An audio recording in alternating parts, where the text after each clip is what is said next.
ડભોઈમાં રાષ્ટ્રીય એકતા દિવસ નિમિત્તે સરદાર વલ્લભભાઈ પટેલની જન્મજયંતિની ઉજવણી કરાઈ. ડભોઈ શહેર અને તાલુકા કોંગ્રેસ દ્વારા રાષ્ટ્રીય એકતા દિવસની શાનદાર ઉજવણી કરવામાં આવી હતી.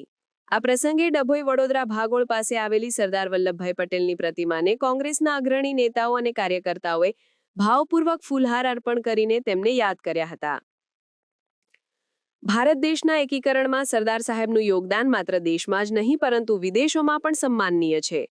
ગુજરાત રાજ્યના નર્મદા જિલ્લાના કેવડિયા ખાતે તેમની વિશ્વની સૌથી ઊંચી પ્રતિમા સ્ટેચ્યુ ઓફ યુનિટી સ્વરૂપે તેમનું સ્મરણ ચિરંજીવ કરાયું છે.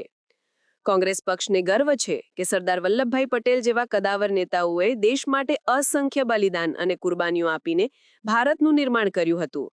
તેમના દેશપ્રેમ, દ્રઢનિશ્ચય અને વહીવટી કુશળતાને બિરદાવવા માટે ડભોઈ કોંગ્રેસ દ્વારા તેમની જન્મજયંતિની આ ભવ્ય ઉજવણી કરવામાં આવી હતી.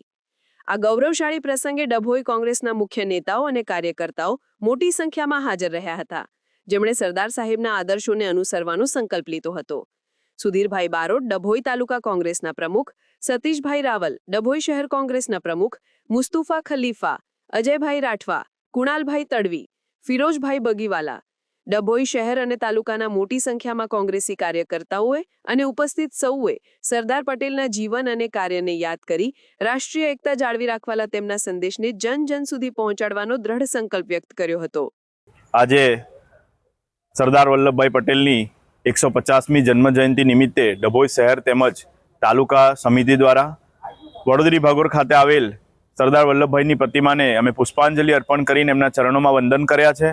અને સાથે સાથે અમને ગર્વ એટલા માટે થાય કે સરદાર વલ્લભભાઈ પટેલ એમનું પૂરું જીવન દેશ માટે સમર્પિત કર્યું, 62 રાજા રજવાડાને એક કર્યું અને એકતાનું પ્રતીક એમને આપ્યું હોય ત્યારે, અને વધારે અમને જ્યારે ગર્વ થતો હોય ત્યારે કે સરદાર વલ્લભભાઈ પટેલ એ કોંગ્રેસ પાર્ટીના પ્રદેશ અધ્યક્ષ પણ રહ્યા છે, રાષ્ટ્રીય અધ્યક્ષ પણ રહ્યા છે અને કોંગ્રેસ પાર્ટીના સાથે રહીને એમને વર્ષો કામ કર્યું છે. ત્યારે કોંગ્રેસી તરીકે પણ અમને ખૂબ ગર્વ થાય છે. અને આજે સરદાર વલ્લભભાઈનું પટેલનું નામ એ દેશમાં જ નહીં પણ વિશ્વમાં પણ ખૂબ ઊંચું છે. એ રીતે આજે અમે સરદાર વલ્લભભાઈ પટેલને યાદ કરીને એમને નમન કર્યા છે અને સાથે સાથે આજે ઇન્દિરાજીની પુણ્યતિથિ નિમિત્તે પણ અમે ઇન્દિરાજીને પણ યાદ કરીને નમન કર્યા છે.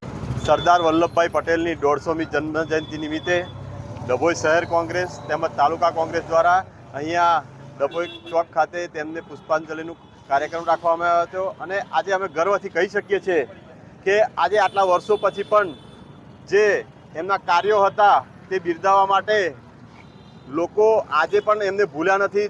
જ્યાં સુધી આ દુનિયામાં ભારત દેશનું અસ્તિત્વ છે ત્યાં સુધી આ સરદાર વલ્લભભાઈ પટેલને કોઈ ભૂલી શકે એમ નથી. કારણ કે એ જ્યારે એમનું મૃત્યુ સમયે એમનું બેલેન્સ ફક્ત 250 થી 300 રૂપિયા હતું અને આજે વિશ્વમાં એટલી એમની ઊંચી પ્રતિમા બનાવી છે, એમને જોવા માટે પણ 3 ને 4 હજાર રૂપિયા જેટલા આપણે ખર્ચવા પડે છે. એ જ બતાવે છે કે આ ગુજરાત કોંગ્રેસ પ્રદેશ પ્રમુખ તરીકે પણ એમને 30 થી 40 વર્ષ અને રાષ્ટ્રીય પ્રમુખ, ત્યારબાદ અહીંયા ગૃહપ્રધાન પણ રહી ચૂક્યા છે અને એમને એટલી બધી સારી સેવાઓ આપી જે આખા દેશને ભેગા કર્યા છે. 562 રજવાડાઓ ભેગા કર્યા છે.